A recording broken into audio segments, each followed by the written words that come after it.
আসামের এই মুখ্যমন্ত্রী হিমন্ত বিশ্ব শর্মা তার এই কথাটারে যারা হালকা নিচ্ছেন, আমি আজকে দিনে আরেকটা ভিডিও দিব পার্বত্য চট্টগ্রাম নিয়ে, এবং কুকিচিন নিয়ে, সেটা দেখে নিয়েন। ঘটনা সম্ভবত অনেক দূর গড়িয়ে গেছে। ভারতের চিকেন নেক, যেটা নিয়ে আমরা বাংলাদেশ থেকে মাঝে মাঝে বলি একদম চিকেন নেকে চিপা ধর্ম, তবে এগুলো আমরা বলার পক্ষে না, আমরা বলি না। কেউ কেউ বলেন ভারতের চিকেন নেক চিপা ধর্ম। ভাই, প্রতিবেশী রাষ্ট্র, তাদের সাথে আমাদের সীমান্ত আছে, আমাদের সাথে তাদের সীমান্ত আছে। তবে বিজেপি সরকারের উপর আমরা বিভিন্ন সময় আমাদের ক্ষোভ প্রতিবাদ প্রকাশ করি, সেটা আলাদা।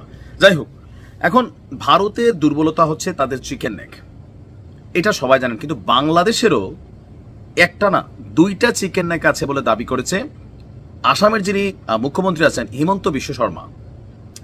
তার বক্তব্য যে ভারতের একটি চিকেন নেক থাকলে বাংলাদেশের চিকেন নেক আছে দুইটি, এবং এই দুইটা কোন দুইটা এটাও সে একদম স্পষ্ট উল্লেখ করে দিয়েছেন।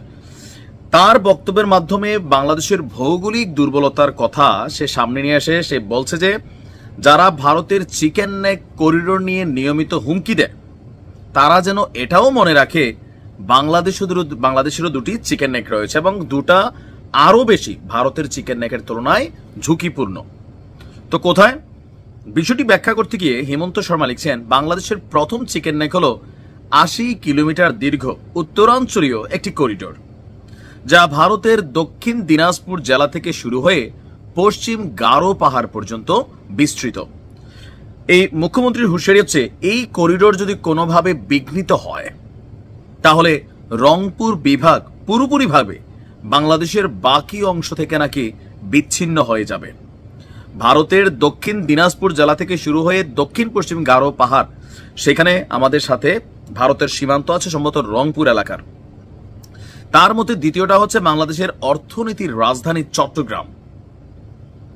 পার্বত্য চট্টগ্রাম নিয়ে নানান আলোচনা সমালোচনা, গুজব, সত্য মিথ্যা ডালপালা মেলছে, যেটা আমাদের কন্ট্রোলে নাই। এটা নিয়ে সরকারের ক্লারিফিকেশন একটা বক্তব্য আসা উচিত। যাই হোক, দেখেন ওই জায়গাটা আবার নিয়ে আসছে যে বাংলাদেশের অর্থনীতির রাজধানী চট্টগ্রামকে বিচ্ছিন্ন করে দিতে সক্ষম দ্বিতীয় চিকেন নেকটি আরো সংকীর্ণ বা ছোট, মাত্র 28 কিলোমিটার দীর্ঘ এই করিডোর ভারতের দক্ষিণ ত্রিপুরা থেকে বঙ্গোপসাগর পর্যন্ত বিস্তৃত।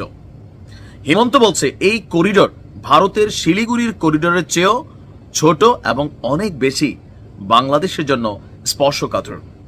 তার বক্তব্য যে আমি শুধু ভৌগোলিক সত্য তুলে ধরেছি, যা অনেকেই ভুলে যেতে পারেন।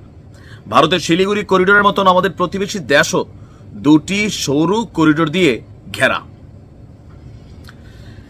এখন আমরা ভারতের যে বিষয়গুলো নিয়ে অনেক আলোচনা করছি, বাংলাদেশের এই বিষয়গুলোর মধ্যে রংপুর এতটা আলোচনায় নাই যতটা চট্টগ্রাম আছে, পার্বত্য চট্টগ্রাম। সেখানে কেএনএফ, বিভিন্ন পাহাড়ি সন্ত্রাসী সংগঠন, সশস্ত্র গোষ্ঠী, মিয়ানমারের এজেন্টরা, ভারতের এজেন্টরা, তারপর হচ্ছে চীনের এজেন্টরা এই পাহাড়গুলোকে এক ধরনের কন্ট্রোল করছে লম্বা একটা সময় ধরে। কিন্তু আর আজকে আরেকটা ভিডিও দিব, আপনার চোখ কপালে উঠে যাবে যে হিমন্ত শর্মাটা যা বলছে, তার মানে পার্বত্য চট্টগ্রাম নিয়ে আমরা যা শুনছি কিছুটা সত্য হইলেও হইতে পারে। নয়তো এরা যখন কথা বলে আবার একই দিনে আরো একটা ঘটনা ঘটছে, আমি পরের ভিডিওতে দেখাচ্ছি কি ঘটছে, ভিডিও না দেখলে আপনি বুঝবেন না। এই বিষয়গুলো সরকারের মাথায় রাখা উচিত। নিরাপত্তা ব্যবস্থা অথবা সীমান্তে কাটা তার বেড়া, যাই হোক, এখানে সিকিউরিটি ইস্যুটা স্ট্রং করা উচিত। ভালো থাকবেন, আসসালামু আলাইকুম।